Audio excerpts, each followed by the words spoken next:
So at 2:30 a.m.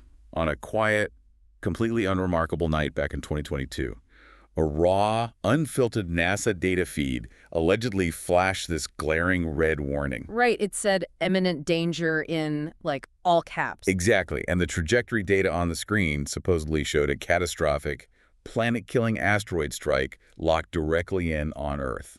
But then, the real mystery happens. Yeah, because by 4:30 a.m., just 2 hours later, that feed was scrubbed, deleted. Wiped completely from the source. It never even existed. It really is the ultimate lockbox scenario, isn't it? I mean, it's this missing piece of history that, well, if you believe the document sitting in front of us today, it triggered a literal countdown. A countdown to the systemic dismantling of human civilization, which is quite a heavy way to start today's deep dive. It really is. So if you're listening to this on your commute right now, or maybe you're making breakfast, I really want you to try and picture the source material we're looking at today. Yeah, because it is not a neat little textbook. No, not at all. We aren't looking at a sleek PDF or a bound manuscript.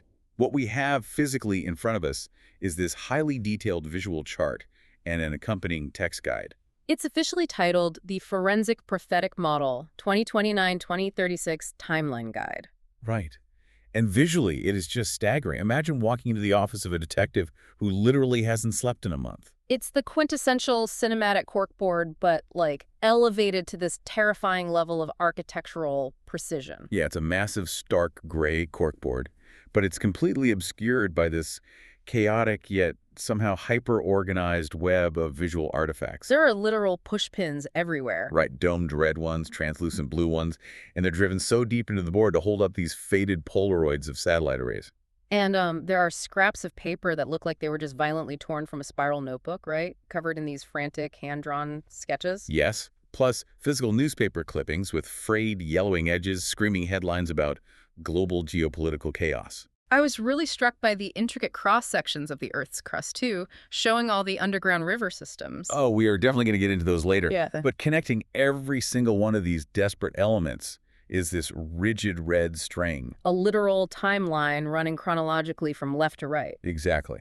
And it maps out the exact sequence of the biblical Great Tribulation, not as, vague poetry, but as a cold, calculated schematic. It really looks like an architectural blueprint. Yeah, where every geopolitical crisis and celestial anomaly is basically a load-bearing wall. Which brings us to our mission today. We are going to navigate this blueprint. Step by step. Right. We're going to trace this exact timeline, starting from that alleged hidden catalyst in 2022, winding through the economic realignments of 2028, the cosmic strikes of 2029. Terrifying strikes of 2029, yeah? And ending in the profound uncertainty of April 2036. We're going to unpack how this specific source seamlessly weaves together modern space missions, the American political election cycle, and these hyperliteral interpretations of the Book of Revelation. Into one unified, basically unyielding roadmap of the future.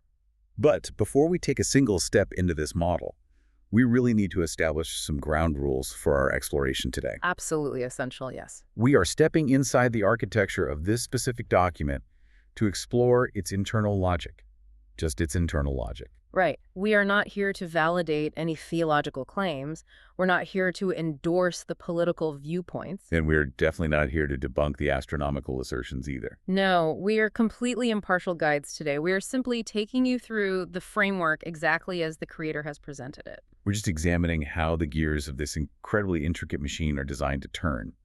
We are just reading the map. And the first pin on this map, the absolute starting point of this entire 14-year apocalyptic timeline, is actually pinned to the recent past. Yeah, the Creator calls this Section 1, the hidden trigger. And this is where we return to that 2:30 a.m. NASA feed from 2022. Right, because the timeline insists that before we ever see the visible chaos of the tribulation, the system has already been quietly shifted. Shifted into what the text explicitly labels a managed execution phase. Managed execution. I just want to pause and sit with that vocabulary for a second, because it really sets the tone for everything that follows. It does. It doesn't say impending doom or coming judgment. No, it uses a phrase that sounds so clinical, like it belongs in a corporate boardroom or maybe a military briefing. It totally strips away the wild, uncontrollable nature we usually associate with the apocalypse, Exactly. Managed implies oversight, right? Bureaucracy, deliberate pacing, strict control. And execution obviously carries that dual weight. It's carrying out a plan, like executing a software program. And the literal lethal termination of life. Right. So when you put them together, the creator is asserting that the end of the world isn't an accident of nature, it's a scheduled demolition. A scheduled demolition. Wow. Yeah. And the permit for that demolition was allegedly issued during what the chart calls the Midnight Ghost Alert. Let's describe the specific corner of the visual chart for you. There's this graphic of an old cathode ray tube computer monitor. Yeah. And on the screen, the words "imminent danger" are rendered in these harsh, pixelated red boxes. The text guide claims that on this specific night in 2022, the raw data for the near-Earth asteroid Apophis showed a direct, completely unalterable hit trajectory with Earth. Apophis is, of course, a widely documented celestial body in real-world astronomy. Sure, but this model pivots sharply away from the public consensus. It focuses entirely on this tiny 2-hour window. The alert goes up at 2:30 a.m. And by 4:30 a.m., it vanishes. And the visual representation of that vanishing on the board is so visceral. It really is. Right below that computer monitor graphic, someone has pinned a physical yellow sticky note. It's crinkled at the corners. And stamped right in the center in this incredibly aggressive, distressed red ink. Like a classified document stamp that's running out of ink. Yeah. Exactly. It just says the word scrubbed. Think about the psychological mechanics of starting a prophetic timeline with a scrubbed event. It's fascinating. By cementing the genesis of the apocalypse in a cover-up, the creator builds this fortress against skepticism. Oh, I see what you mean. If you, as the listener, ask for proof of this 2:30 a.m. alert, the model's internal logic dictates that the utter lack of proof is actually the ultimate confirmation. Yes. The absence of the data proves the sheer power of the system that erased it. Okay, let's unpack this because it's a brilliant, if terrifying, narrative device. It really is. It immediately tells the reader, your government is lying to you, your scientific institutions are lying to you, and the official record is just a fabricated shield meant to keep you blind. Which perfectly sets up the model's interpretation of a very real, highly publicized event that happened later that same year. You're talking about the 2022 DART mission. Right. The double asteroid redirection test. The official narrative, which was broadcast globally, presented this as a triumph of planetary defense, Yeah, humanity intentionally crashing a spacecraft into an asteroid to prove we could alter its orbit. A safety test. But the forensic prophetic model completely hollows out that narrative. Completely. According to the text guide, DART was not a simple scientific test for the benefit of humanity. No, the guide calls it a proof of concept for elites to sculpt celestial impacts. Sculpt. The verb sculpt is the key that unlocks this entire section, I think. What's fascinating here is that sculpting is an art form. It requires a chisel, it requires force, but most importantly, it requires an artist's vision of the final shape. So the model argues that the system is not trying to deflect the danger away from Earth. No, they are actively chiseling the asteroid to ensure it strikes with the precise fragmentation necessary to achieve their managed execution. I look at this and I picture a cosmic game of billiards being played behind a heavy, soundproof curtain. That's a great analogy. Because what the public saw on their television screens was just the cue ball hitting a single target, a neat little physics experiment. Look at us, we moved a rock. Right. But behind that curtain, the model claims that impact was actually the break. The violent kinetic strike that scattered the celestial debris and locked the exact sequence of the 2029 to 2036 timeline into motion. The trigger has been pulled, the bullet is just taking 7 years to cross the room. Wow. And because that bullet is currently traveling through the vacuum of space, the system needs a way to keep the public completely docile until it hits. Which brings us to one of the most uniquely terrifying phrases in this entire 14-year guide. Oh, I know the one you mean. Ballistic camouflage. When I first read that phrase on the chart, I had to stop and read it 3 or 4 times to really grasp what it was suggesting. It's heavy. The text explicitly states that the planned 2029 safe pass of Apophis, the widely anticipated moment where the scientific community says the asteroid will harmlessly fly by Earth. Which everyone is celebrating as a near miss. Exactly. The guide says that is nothing but a cover story. It is being used as ballistic camouflage to mask the sounding of the biblical trumpets. So, wait, how does the concept of ballistic camouflage completely change the way this model views official scientific narratives? Well, let's dissect the terms. Ballistic inherently refers to the flight path of a projectile, a weapon. It is cold, mathematical, and deadly. And camouflage is the art of rendering something invisible by making it look like its surroundings. It is pure deception. So if I am understanding the internal logic of this chart correctly, the creators are arguing that the system knows the Book of Revelation is essentially a literal physical schedule of events. Yes, exactly. They know the trumpet judgments are real, kinetic strikes heading for Earth. And rather than warn the population, the system uses the very language of astrophysics and planetary defense as a cloaking device. Every reassuring press conference, every orbital diagram published by a space agency, every promise of a safe pass in 2029. It's all just the camouflage netting being thrown over a divine ballistic strike. It really reframes the entire concept of human knowledge within this model, doesn't it? It does. It means science itself has been weaponized into a sedative. The institutions we rely on to scan the skies and protect us are actually the architects of our blind spot.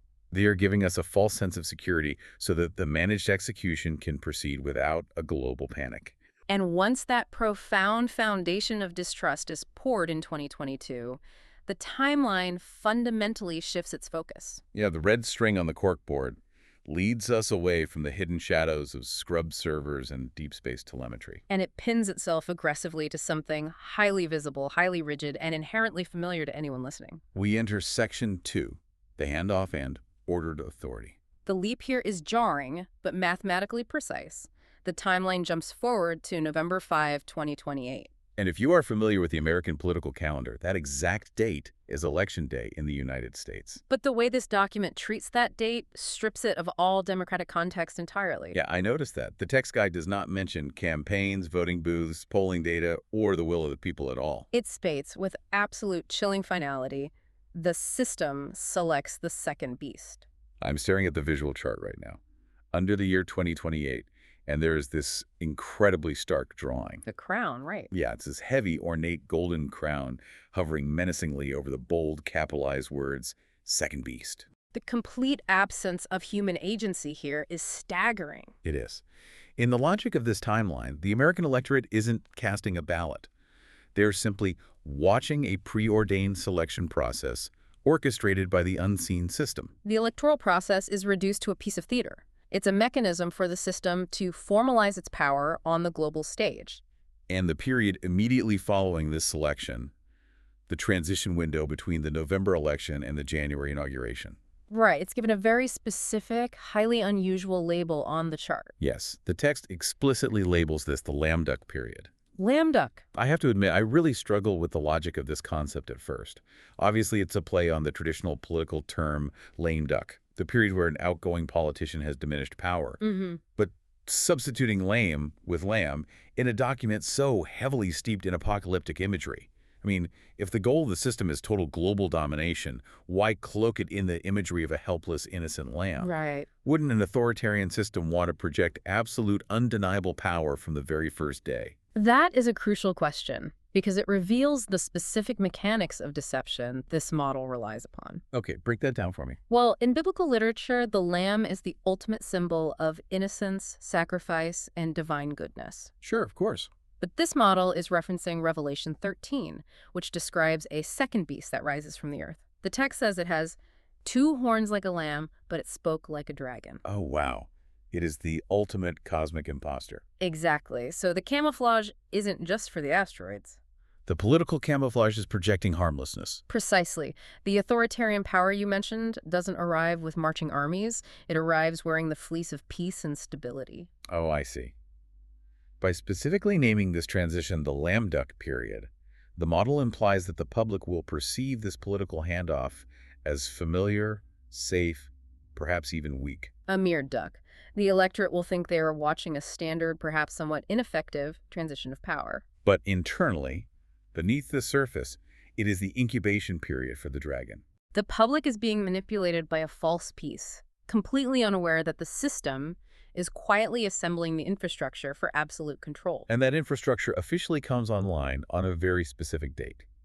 The red string on our corkboard moves from the November selection to January 20, 2029. Inauguration Day? The exact day the oath of office is traditionally taken in the U.S. But the text guide assigns it a vastly different meaning. It says, the 70th week officially begins, initiating the first 42 months of ordered authority. For listeners who might not be steeped in eschatology, the theological study of the end times, the 70th week, is a direct reference to the ancient prophecies of Daniel. Right. It is universally understood in these frameworks as the final 7-year period of human history, the Great Tribulation. And what absolutely fascinates me about this model is how it forcefully marries that ancient mystical time frame to a constitutionally mandated bureaucratic deadline. It's so specific. The timeline suggests that the U.S. political calendar is actually the ticking analog clock of the apocalypse. The politicians aren't leading a nation. They were simply actors hitting their stage marks on January 20th, so the prophetic script can commence on schedule. And look at the phrase it uses to describe the first 3.5 years of this period. Ordered authority. Yeah, it explicitly notes that during this time, global economic systems are realigned. It pushes back entirely against the pop culture Hollywood version of the apocalypse, doesn't it? Totally. When we watch a movie about the end of the world, it's always instant screaming anarchy, people looting grocery stores, cars burning in the streets. A total rapid breakdown of all social contracts. But this timeline envisions something far more insidious. Ordered authority means the chaos is managed from the top down. The first 42 months are not characterized by wild, lawless survivalism. They are characterized by a strict, systematic dismantling and realignment of global wealth and trade. It is an institutional apocalypse. The system is using the levers of government and economy to tightly corral humanity into a new paradigm. But, an administrative realignment of global economics on that scale requires an undeniable, earth-shattering catalyst. Oh, absolutely. The system can't just mandate a new global order on Inauguration Day without a crisis to justify it. And the timeline knows this. Which brings us to Section 3, the twin trumpet strike. This is where the model transitions from the silent bureaucracy of ordered authority back to the violent kinetic physics of the cosmos. The date pinned on the board is April 2029, just 3 months after the inauguration. The managed execution enters its physical phase, and the level of detail the text guide provides for this event is breathtaking. It describes a compressed global shockwave. This is the moment the cosmic billiard game from 2022 finally reaches the pockets. Right. The model meticulously maps the physical arrival of the asteroid Apophis directly to the sounding of the first 2 trumpet judgments in the Book of Revelation. In the biblical text, the trumpets represent a series of escalating physical strikes against the Earth. But this chart removes the mystical ambiguity and replaces it with brutal astrophysics. Here's where it gets really interesting. I want to walk you through the exact sequence outlined on the board because the internal logic is so tightly wound. It claims this is a 1-2 punch. Yes. On April 13, 2029, the first trumpet sounds. But what hits the Earth's atmosphere isn't the main body of the asteroid. No, the guide specifically states that it is the outer rocks of Apophis. And crucially, it notes that these outer rocks were the specific fragments released by the DART impact back in 2022. The sculpted debris. Yes, the DART mission essentially turned a single solid celestial bullet into a massive shotgun blast. The chart has this vivid, almost terrifying graphic of fiery meteors streaking down through the atmosphere, superimposed over a map of North America. The text reads, fulfilling Revelation 8.7, hail, fire, and blood. And it claims that 1/3 of the trees and all green grass up north are completely incinerated by this initial wave of debris. The geographical limitation of up north is fascinating to me. It localizes the initial devastation to the northern hemisphere. It's a massive environmental trauma, but it is just the precursor. It's just the lighter debris burning up and striking the surface. Because the very next day, the cannonball arrives. April 14th to 15th, 2029, the second trumpet. The text guide identifies the main projectile as the solid iron-nickel core of Apophis. And it explicitly links this dense metallic core to the biblical phrase from Revelation 8.8 describing a burning mountain being thrown into the sea.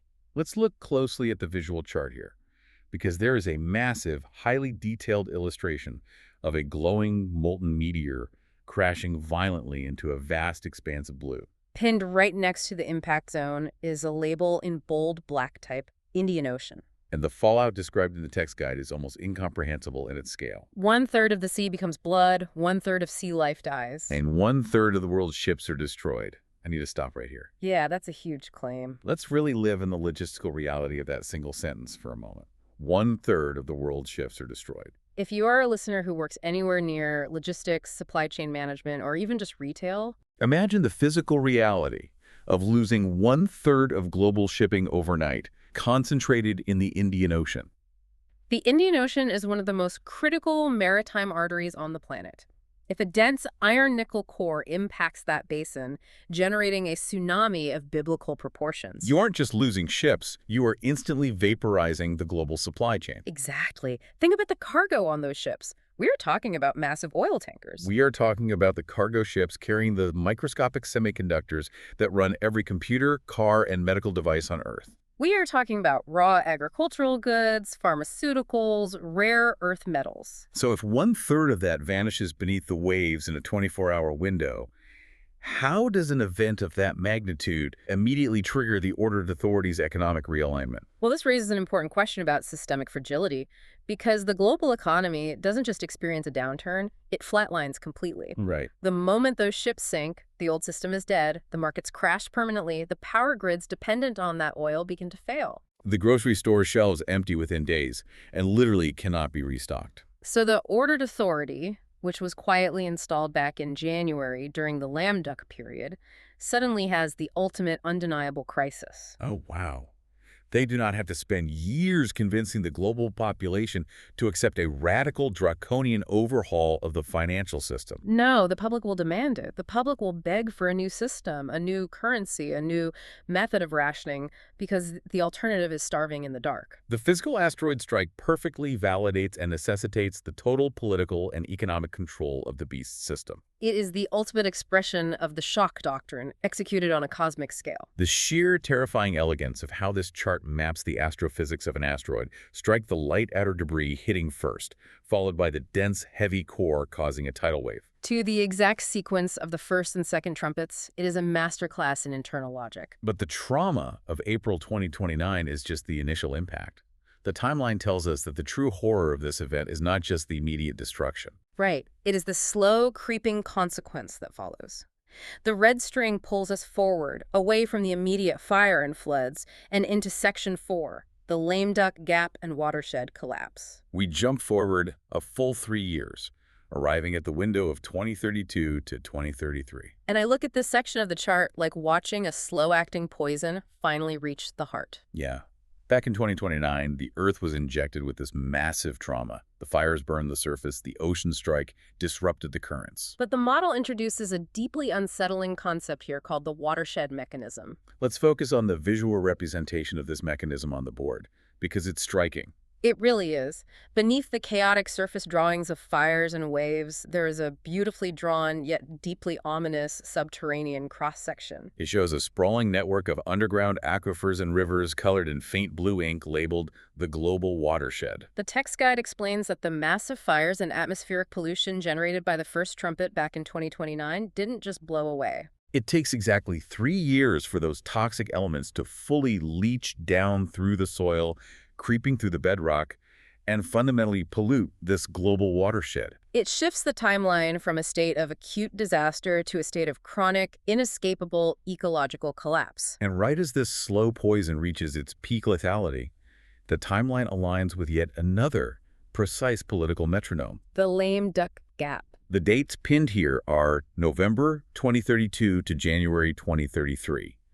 The exact transitional window between the end of the first beast's 4-year term and the second inauguration. It is the midway point of the 7-year tribulation. And the text notes that during this specific window of political transition and ecological failure, The mark of the beast system is fully initiated. the visual artifact pinned to the board for this is one of the most disturbing items on the entire corkboard. Oh, the hand drawing. It's a sketch on a torn piece of lined notebook paper. It depicts a human hand held open. And embedded right in the center of the palm, deep under the skin, is a square microchip with distinct, sharp circuit lines radiating out from it into the surrounding tissue. It is the ultimate, universally recognized symbol of technological subjugation. But what makes this timeline so unique is that it does not present the mark in a vacuum. It inextricably links the rollout of this digital tracking system to the culmination of the 3-year watershed collapse. Right. The timeline notes that the third trumpet and the first bowl judgment occur simultaneously here. If we connect this to the bigger picture, Well, wait.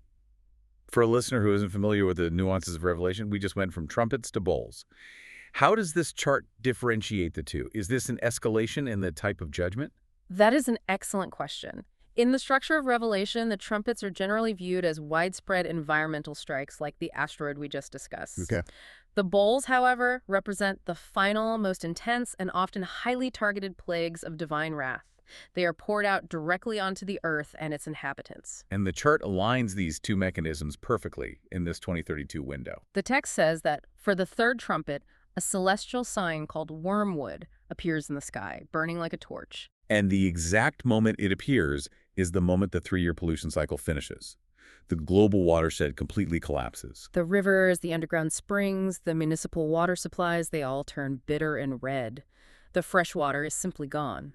But then comes the first bowl, and the text guide states, simultaneous with the water turning bitter, ugly, and festering sores break out on those who took the mark. The chart illustrates this with a small, visceral, highly disturbing photo of human skin covered in red, inflamed lesions, fulfilling Revelation 16.2. I really want us to pause and connect the dots of the internal logic here, because the chart is making a profound argument about how spiritual choices are linked to intense physical consequences. Imagine the scenario. You are living in the lame duck gap. The water supply has completely failed. You turn on your tap, and what comes out is toxic, bitter, red sludge. Yeah. You are desperate. You are literally dying of thirst. And the ordered authority, the beast system, steps in with a solution. They have heavily guarded, purified water reserves. They have rations. But to access them, to participate in the survival economy, you must fully submit to the system. You must take the physical mark, the microchip, in your hand. But the chart asserts that the very act of taking that mark triggers an immediate biological rejection. The sores break out instantly. It implies that the technology of the mark is fundamentally allergic to the divine design of the human body. Or, more directly, it is a physical bodily punishment for a spiritual betrayal. It creates a scenario of absolute, inescapable coercion. There is no neutral ground left on the planet. If you refuse the mark, you are locked out of the system, and you will likely die of dehydration from the bitter water. But if you submit to the system and take the mark to get a drink of water, your body instantly betrays you, breaking out in agonizing sores. It is a trap that took 3 agonizing years to spring. And once that trap is fully activated, the illusion of ordered authority is completely shattered. The system no longer needs to pretend to manage anything. We transition violently into Section 5, terminal acceleration and the mandate. The timeline crosses the threshold of January 20th, 2033, Inauguration Day once again. But the text guide labels this day the full betrayal. This initiates the final 42 months of the timeline. Looking at the visual chart, the entire aesthetic of the corkboard darkens dramatically on the right side. It does. The neatly pinned Polaroids and clean diagrams are replaced with jagged, overlapping news clippings. There are photos of flames consuming cityscapes, headlines screaming about global wrath and unexplainable plagues. The text guide uses the phrase the acceleration of wrath, referencing Matthew 24.22. The slow, methodical burn of the previous years is over. Someone has just poured jet fuel on the fire. And stepping directly into the center of this inferno are the figures known as the 2 witnesses. On the board, there is a stylized, almost ancient-looking charcoal drawing of 2 figures. Yeah, they're dressed in rough, heavy burlap robes, standing defiant against a blackened, desolate landscape. The text guide says they appear in the ground for exactly 12,260 days. There is that chilling numerical precision again. It perfectly equates to 42 months on a 30-day prophetic calendar. And their role is not passive observation. The text states they are actively striking the earth with plagues, shutting up the sky so it will not rain, and violently resisting the beast system. It is an open, supernatural ground war being waged in the streets of the ruined earth. And the chart bluntly notes their ultimate fate with a quick, sequential list. Killed, resurrected, ascend. There's a simple, almost crude graphic of a stick figure with an arrow pointing upwards to illustrate this ascent at the end of the 12,260 days. But while these 2 supernatural beings are waging an elemental war involving fire and drought, the instructions given to the regular human beings, the followers of Jesus trapped in this time frame, are incredibly grounded. I found this part of the guide to be deeply jarring, actually. Me too. Amidst this massive global and cosmic chaos, asteroids hitting oceans, global digital tracking, poison water, supernatural plagues, the mandate for followers outlined on the chart is surprisingly analog. The guide lists 3 highly specific, non-negotiable directives for believers trying to survive this 1,260-day period of terminal acceleration. 1. Water baptized as a physical seal. 2. Pick up the cross daily. 3. Walk in the sandals of Jesus by following his literal teachings. I mean, think about it. Well, I have to ask you, as an expert looking at the philosophy of this model, why? Why does the creator emphasize these specific, physical, almost ancient, low-tech acts during a time of hyper-advanced digital surveillance and cosmic bombardment? It feels completely It counterintuitive. feels like bringing a wooden shield to a laser fight. But it is a brilliant philosophical point about the nature of resistance within this specific worldview. Think about the enemy the timeline has constructed The beast is a digital, systemic, hyper-surveilled entity. that uses economic leverage and the physical branding of a microchip to control humanity. The system is the ultimate artificial construct. Oh, I see. Therefore, the creator argues that you cannot fight a digital artificial beast with digital artificial weapons. You can't hack the beast. You can't vote it out. Exactly. The only valid, effective form of resistance is to completely, radically opt out of the paradigm of modernity. The mark of the beast is a high-tech physical corruption of the body. Therefore, the countermeasure, the text calls it a physical seal, is water baptism. It is an ancient, tactile, elemental act of cleansing that directly opposes the technological infection of the mark. You are using the raw elements of the earth to reject the artificial control of the system. That makes profound sense within the logic of the shard. High-tech control is met with low-tech elemental surrender. And what about the third mandate? Walk in the sandals of Jesus by following his literal teachings. Well, in a period of terminal acceleration where every social structure is violently unraveling, abstract theology, quiet personal belief, or attending a weekly service is no longer sufficient. The model demands a grueling physical reenactment of Christ's life. Walking in his sandals implies stripping away every modern comfort, every compromise, every reliance on the ordered authority for your survival. It means you literally walk the earth. You literally endure the persecution of the cross. You literally rely on nothing but the physical teachings of the text. It is a radical, desperate return to the absolute roots of the faith in the face of an artificial apocalypse. It's a complete rejection of the system. You fight the microchip by returning to the dirt, the water, and the sandals. It is incredibly powerful imagery. But this intense, grueling 12,000 to 260-day ground war cannot last forever. The red string on our corkboard, which has pulled us through 14 years of precise dates and managed executions, finally reaches its physical terminus. We enter section 6, the finished week and the posture of waiting. The red string ends at a pin labeled April 2036. The text guide clearly and definitively states the 12,260 days are finished. The Great Tribulation events have concluded. So after all the asteroids, the bitter water, the mark, the plagues, it's over. The beast is defeated, the earth is saved, the timeline is complete, right? Not exactly. And this is perhaps the most fascinating and psychologically excruciating paradox of the entire forensic prophetic model. For 14 years of timeline, the creator has provided us with hyper-specific, unyielding precision. We knew the exact 2-hour window a NASA feed was scrubbed. We knew the exact dates of political inaugurations. We knew the exact month the asteroid hit. But right here, at the absolute climax of human history, the timeline hits a brick wall of profound ambiguity.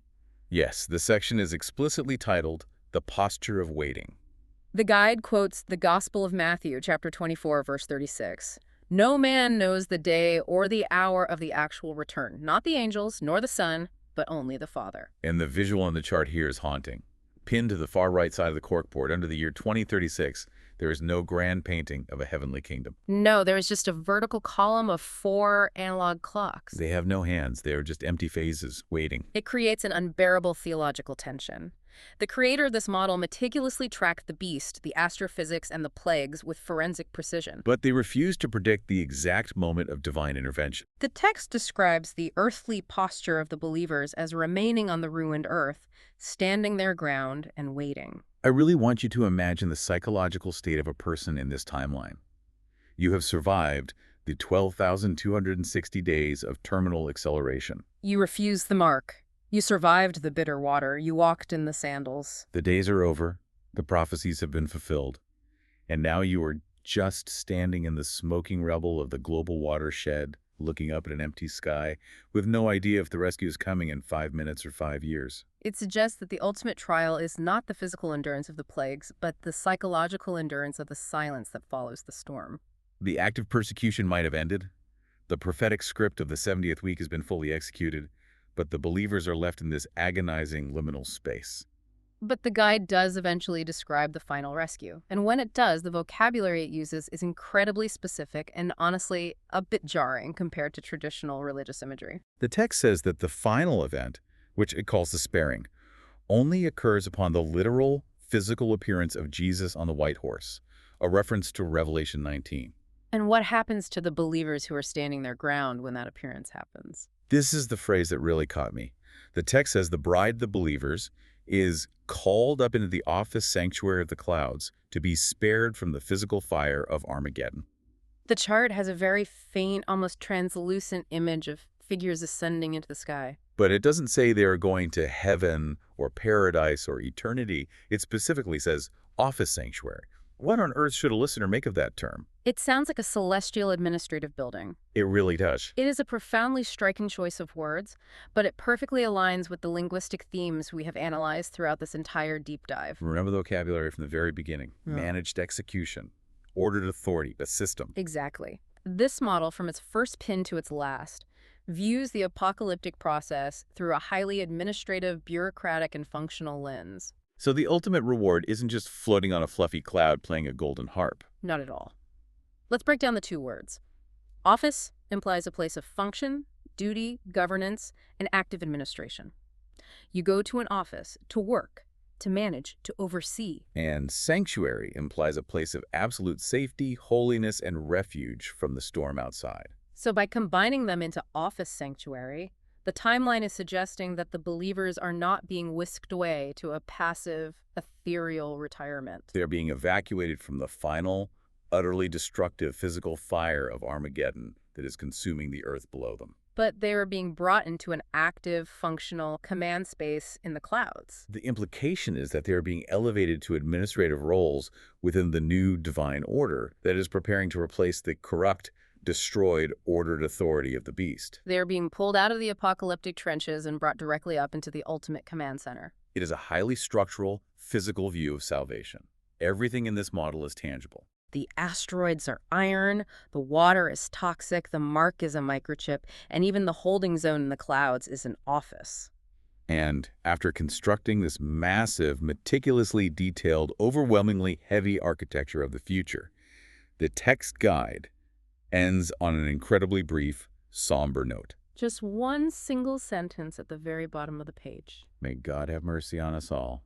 Amen. After all the complex charts, the intersecting red strings, the push pins, the deep dives into NASA telemetry and geopolitical transitions, the document just abruptly ends with a profound plea for mercy. It is the only logical conclusion when you step back and look at the sheer scale of the corkboard. The creator has built a blueprint that outlines the theoretical destruction of 1/3 of the Earth, the collapse of global trade, the poisoning of the world's water, and the total tyrannical realignment of human society. Standing at the end of that 14-year tunnel, the only rational human response is exhaustion and a request for divine mercy. It has been an incredibly intense, intricate journey navigating the architecture of this forensic prophetic model today. We started in the quiet shadows of a scrubbed NASA server at 2:30 a.m. in 2022, looking at a hidden trigger. We watched the cosmic billiard game of the DART mission set the unyielding physics of the future in motion. We analyzed the cold, institutional handoff to the second beast disguised as a lame duck in 2028. We lived through the logistical nightmare of losing 1/3 of global shipping during the twin trumpet asteroid strikes of 2029. We examined the slow, agonizing 3-year ecological poisoning that led to the watershed collapse, and how it forced humanity into a brutal biological trap with the mark of the beast. We navigated the terminal, superheated ground war of the final 42 months, grounded only by the literal, ancient teachings of the faith. And finally, we arrived at the profound psychological paradox of 2036, the ticking clocks without hands, the agonizing posture of waiting, and the ultimate evacuation to the office sanctuary. It is, without a doubt, a breathtaking attempt to impose rigid order onto the ultimate chaos of the unknown future. And as we wrap up this deep dive, I want to ask you, the listener, to consider what this source material represents on a deeply human level. We all have a fundamental desire to find meaning. Exactly.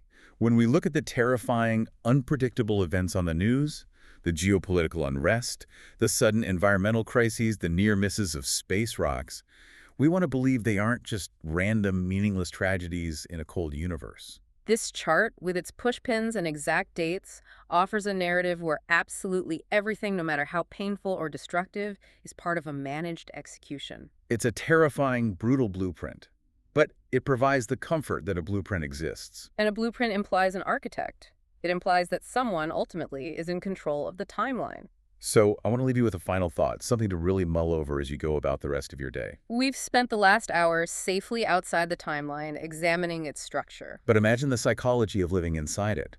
If someone genuinely believes this specific, highly detailed timeline is absolute, unavoidable fact, That the blueprint for the complete dismantling of our world over the next decade is already permanently etched into the stars, into NASA trajectory data, and into ancient scripture.